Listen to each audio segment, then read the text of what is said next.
ಇವತ್ತಿನ ವಿಡಿಯೋದಲ್ಲಿ ದಿನನಿತ್ಯ ಊಟಕ್ಕೆ ಬೇಕಿರುವಂತಹ ರುಚಿಯಾದ ಪಲ್ಯ ರೆಸಿಪಿನ ನೋಡೋಣ. ಸೊಪ್ಪು, ತರಕಾರಿ ಹಾಗೆ ಮೊಳಕೆ ಕಾಳು ಎಲ್ಲವನ್ನೂ ಸೇರಿಸಿ ಮಾಡಿರೋ ಈ ಪಲ್ಯ ರುಚಿಕರವಾಗಿರುತ್ತೆ, ಹಾಗೆ ಅಷ್ಟೇ ಆರೋಗ್ಯಕರವಾಗಿರುತ್ತೆ. ಅಷ್ಟೇ ಅಲ್ಲದೆ ಡಯಟ್ ಮಾಡ್ತಿರೋರ್ಗಂತೂ ಇದು ಸೂಪರ್ ಫುಡ್ ಆಗಿರುತ್ತೆ. ಎಲ್ರಿಗೂ ನಮಸ್ಕಾರ, ವೆಲ್ಕಮ್ ಬ್ಯಾಕ್ ಟು ನಮ್ಮ ರೆಸಿಪೀಸ್. ಈ ಪಲ್ಯ ಮಾಡ್ಕೊಳ್ಲಿಕ್ಕೆ ಒಂದು ಕಡಾಯಿಗೆ 1-2 ಚಮಚದಷ್ಟು ಎಣ್ಣೆ ಸೇರಿಸ್ಕೊಂಡಿದ್ದೀನಿ. ಎಣ್ಣೆ ಬಿಸಿಯಾದ ನಂತರ ಒಂದು ಅರ್ಧ ಸ್ಪೂನಷ್ಟು ಸಾಸಿವೆ ಹಾಕ್ಕೊಳ್ತಾ ಇದ್ದೀನಿ. ಸಾಸಿವೆ ಸ್ವಲ್ಪ ಸಿಡಿದಾದ ನಂತರ 1 ಚಮಚದಷ್ಟು ಕಡಲೆಬೇಳೆ ಸೇರಿಸ್ಕೊಳ್ತಾ ಇದ್ದೀನಿ. ಕಡಲೆಬೇಳೆ ಸ್ವಲ್ಪ ಫ್ರೈ ಆಗಲಿ. ನಂತರ 1 ಗರಿಯಷ್ಟು ಕರಿಬೇವು, ಹಾಗೆಯೇ ಚಿಕ್ಕದಾಗಿ ಕಟ್ ಮಾಡಿ ಇಟ್ಕೊಂಡಿರುವಂತಹ 1 ಗಡ್ಡೆಯಷ್ಟು ಬೆಳ್ಳುಳ್ಳಿನೂ ಕೂಡ ಇದರೊಟ್ಟಿಗೆ ಸೇರಿಸ್ಕೊಂಡು ಫ್ರೈ ಮಾಡ್ಕೊಳ್ತಾ ಇದ್ದೀನಿ.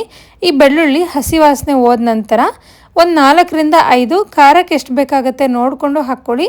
ನಾನಿಲ್ಲಿ ಸುಮಾರು 4-5 ಹಸಿ ಮೆಣಸಿನ್ಕಾಯಿನ ಉದ್ದುದ್ದ ಕಟ್ ಮಾಡಿ ಸೇರಿಸ್ಕೊಳ್ತಾ ಇದ್ದೀನಿ. ಹಾಗೆ 1 ಮೀಡಿಯಮ್ ಸೈಜ್ ಈರುಳ್ಳಿನೂ ಕೂಡ ಚಿಕ್ಕದಾಗಿ ಕಟ್ ಮಾಡಿ ಸೇರಿಸ್ಕೊಂಡು ಒಂದು ಸಲ ಚೆನ್ನಾಗೆಲ್ಲ ಫ್ರೈ ಮಾಡ್ಕೊಳ್ತೀನಿ. 1 ಹಿಡಿಯಷ್ಟು ಬೀನ್ಸ್ ಹಾಗೆಯೇ 1 ಅರ್ಧ ಕ್ಯಾರೆಟ್ನ ತುಂಬಾ ಚಿಕ್ಕದಾಗಿ ಕಟ್ ಮಾಡಿ ಸೇರಿಸ್ಕೊಳ್ತಾ ಇದ್ದೀನಿ. ನಾವಿಲ್ಲಿ ಒಗ್ಗರಣೆಲ್ಲೇ ಫ್ರೈ ಮಾಡ್ಕೊಳ್ತಿರೋದ್ರಿಂದ ಈ 2 ತರಕಾರಿಗಳನ್ನು ತುಂಬ ಚಿಕ್ಕದಾಗಿ ಕಟ್ ಮಾಡಿಕೊಂಡು ಸೇರಿಸ್ಕೋಬೇಕಾಗತ್ತೆ. ಈ ತರಕಾರಿ ಎಲ್ಲ 3 ನಿಮಿಷ ಚೆನ್ನಾಗಿ ಫ್ರೈ ಆದ ನಂತರ 1 ಮೀಡಿಯಮ್ ಸೈಜ್ ಟೊಮೊಟೊನ ಚಿಕ್ಕದಾಗಿ ಕಟ್ ಮಾಡಿ ಸೇರಿಸ್ಕೊಂಡು ಇದ್ರ ಜೊತೆಗೇ ರುಚಿಗೆ ತಕ್ಕಷ್ಟು ಉಪ್ಪನ್ನ ಸೇರಿಸ್ಕೊಳ್ತೀನಿ. ಉಪ್ಪನ್ನ ಇದೇ ಟೈಮಲ್ಲಿ ಸೇರಿಸೋದ್ರಿಂದ ಟೊಮೊಟೊ ಬೇಗ ಸಾಫ್ಟ್ ಆಗುತ್ತೆ. ಹಾಗೆಯೇ 1 ಬೌಲಷ್ಟು ಮೊಳಕೆ ಕಟ್ಕೊಂಡಿರೋ ಹೆಸರು ಕಾಳನ್ನ ರೆಡಿ ಮಾಡಿ ಇಟ್ಕೊಂಡಿದ್ದೆ, ಅದನ್ನು ಸೇರಿಸ್ಕೊಳ್ತಾ ಇದ್ದೀನಿ.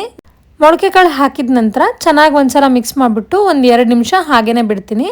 ಹಾಗೆಯೇ 1 ದೊಡ್ಡ ಬಂಚ್ ಪಾಲಕ್ನ ಚಿಕ್ಕದಾಗಿ ಕಟ್ ಮಾಡಿಕೊಂಡು ವಾಶ್ ಮಾಡಿ ಇಟ್ಕೊಂಡಿದ್ದೆ, ಅದನ್ನು ಕೂಡ ಸೇರಿಸ್ಕೊಳ್ತಾ ಇದ್ದೀನಿ. ಸೊಪ್ಪು ಬೇಯಿಸುವಾಗ ನೀರು ಹಾಕೋ ಅವಶ್ಯಕತೆ ಇಲ್ಲ. ಹಾಗೆಯೇ ಈ ಸೊಪ್ಪು ಬೇಯಲಿಕ್ಕೆ ಜಾಸ್ತಿ ಟೈಮ್ ತೊಗೊಳ್ಳಲ್ಲ, 3-4 ನಿಮಿಷ ಅಷ್ಟರಲ್ಲಿ ರೆಡಿ ಆಗುತ್ತೆ. ನಾನಿಲ್ಲಿ ಲಿಡ್ ಕ್ಲೋಸ್ ಮಾಡ್ತಾ ಇಲ್ಲ, ಹಾಗೆಯೇ ಬೇಯಿಸ್ತಾ ಇದ್ದೀನಿ. ಲಿಡ್ ಕ್ಲೋಸ್ ಮಾಡೋದ್ರಿಂದ ಹಬ್ಬೆ ಬಿಟ್ಕೊಂಡು ಪಲ್ಯ ನೀರಾಗಿಬಿಡತ್ತೆ. ನನಗೆ ಡ್ರೈ ಬೇಕಾಗಿತ್ತು, ಹಾಗಾಗಿ ಲಿಡ್ ಕ್ಲೋಸ್ ಮಾಡ್ದೇ ಬೇಯಿಸ್ಕೊಳ್ತಾ ಇದ್ದೀನಿ.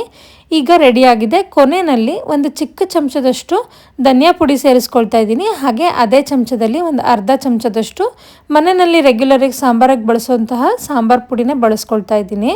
ಈ 2 ಪುಡಿಗಳನ್ನು ತುಂಬ ಕಡಿಮೆ ಸೇರಿಸ್ಕೋಬೇಕಾಗತ್ತೆ. ಹಾಗೆಯೇ ಸೊಪ್ಪು ಉಪ್ಪನ್ನ ಜಾಸ್ತಿ ಹಿಡಿಯೋದಿಲ್ಲ, ಹಾಗಾಗಿ ನಾನು ಈ ಮೊದಲೇ ಹಾಕಿದಷ್ಟು ಉಪ್ಪು ಕರೆಕ್ಟಾಗಿರುತ್ತೆ. ಕೊನೆಯಲ್ಲಿ ಧಾರಾಳವಾಗಿ ತೆಂಗಿನಕಾಯಿ ತುರಿನ ಸೇರಿಸ್ಕೊಳ್ಳಿ.